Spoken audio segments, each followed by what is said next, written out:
Hello, bachcho. Let us read this question.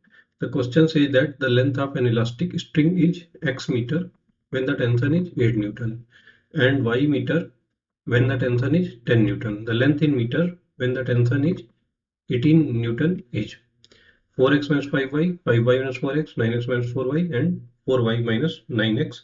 ये चार option दिए हुए हैं और देख सकते हैं इसमें की कॉन्सेप्ट हमारा यूज हो रहा है क्योंकि यहाँ पे एक इलास्टिक स्ट्रिंग है जिस पे फोर्स लगाया जा रहा है।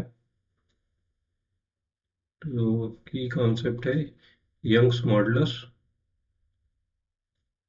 क्योंकि ये इलास्टिक है तो यंग्स मॉडुलस होता है हमारा y equal to stress upon strain.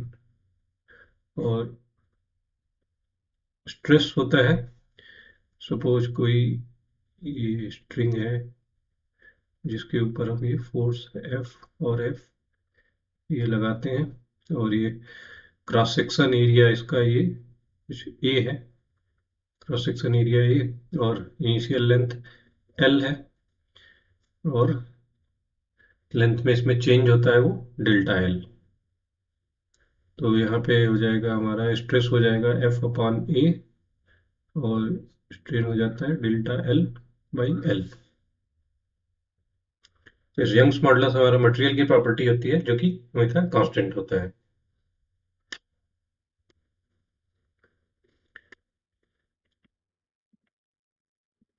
तो नाउ फर्स्ट केस में पहले जब उसके ऊपर 8 न्यूटन का फोर्स लगाया गया तो उसकी लेंथ जो है वो एक्स है। तो हम लोग पहले इसमें मान लेते हैं let the initial length of string equal to L metre. तो जब हमने फोर्स लगाया 8 न्यूटन का तो एफ इक्वल टू 8 न्यूटन और इस समय जो डेल्टा एल होगा हमारा, क्योंकि फाइनल लेंथ एक्स हो गई तो delta L x minus L हो जाएगा। तो इस केस में हमारा जो और क्रॉस सेक्शन एरिया हमने ए मान लिया है तो इस केस में हमारा वाई जो है वो कितना होगा, वाई हो जाएगा 8 न्यूटन का फोर्स लगाया 8 upon A divide by delta L की जगह X minus L divide by L. तो इसको सिंप्लीफाई करेंगे तो 8 upon A to L upon X minus L ये हो जाएगा। और ये तो वो फर्स्ट केस। सेकंड केस में जब हमारा फोर्स हो गया 10 न्यूटन उस समय हमारी जो लेंथ होती है वो वाई हो जाती है।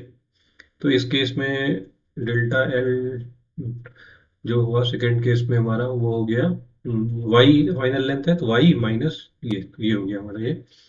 तो अब ये यंग्स मॉडुलस जो है हमारा ये हो जाएगा 10 upon A divide by Y minus A divide by L. इसको लिख सकते हैं 10 by A to L upon Y minus L, sorry यहाँ पे एल होगा। तो ये दोनों इक्वल है क्योंकि वाई तो हमारा कांस्टेंट होता है इसलिए इसको हम इक्वेट कर देते हैं इक्वेशन 1 और 2 से देखते हैं। तो हमारा इक्वेट करने पे हमारा इसके राइट साइड को इक्वेट कर देते हैं तो ये हो जाता है 8 L divide by A to X minus L equal to 10 L divide by A Y minus L. L L cancel out हो जाता है, इधर ए कैंसिल हो जाता है, ये हो गया 2 4 जाएंगे 10 टू 5 जाएगा। अभी इसको हम क्रॉस मल्टीप्लिकेशन करके 5x minus 5l equal to 4y minus 4l हो गया। तो इससे फिर से देखेंगे ये माइनस एल उधर ले जाके एल इक्वल टू हम से निकाल सकते हैं 5x माइनस 4y की हमारी एल हमने x और y के टर्म में निकाल लिया। नाउ अब हमें निकालना है कि 18 न्यूटन निकालने पे हमारा उसकी लेंथ कितनी होगी। तो अगर 18 न्यूटन है सपोज हमें डेल्टा एल हम मान लिया कि उसकी लेंथ जेड हो जाती है तो हो जाएगा जेड माइनस एल हो जाएगा डेल्टा एल। अगर ये लेंथ जेड है तो हमारा इस केस में हमारा अगेन वाई हम निकाल लेते हैं तो 18 upon A divide by Z minus L divide by L. तो ये आ जाता है 18 divide by A to L upon Z minus L. अब इसको हम सपोज ये फोर्थ इक्वेशन है, फोर्थ और वन को कंपेयर करके इसको अगेन राइट साइड को इक्वेट कर देते हैं। तो ये हो जाएगा 8l upon A X minus L equal to 18l divide by A Z minus L. ये l कैंसिल होता है, ए कैंसिल होता है, 2 4 जा 2 9 जा। अब क्रॉस मल्टीप्लिकेशन करेंगे तो हो जाएगा 4z minus 4l equal 9x minus 9l। इससे हो जाएगा 4z equal 9x minus 9l plus 4 है तो माइनस 5l। अभी हम l की वैल्यू 3 से इसमें पुटअप कर देते हैं।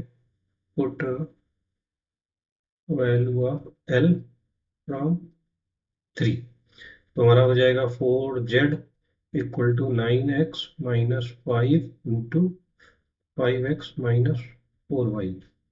ये हो जाएगा 9x minus 25x plus 20y, क्योंकि हो जाता है हमारा 4z इक्वल टू ये माइनस 16x प्लस 20y। ये हुआ हमारा 4z। तो हमारा z अगर 4 से डिवाइड कर देंगे तो z इक्वल टू हो जाएगा ये 4 से डिवाइड करने पे हो जाएगा 5y माइनस 4x। तो ये हमारी जेड जो है कि हमारी 18 न्यूटन फोर्स लगाने पे लेंथ जेड थी, वो 4y माइनस 5x आ गई। तो हमारा इसमें ऑप्शन 2 से मैच कर रहा है। तो हमारा ऑप्शन 2 इज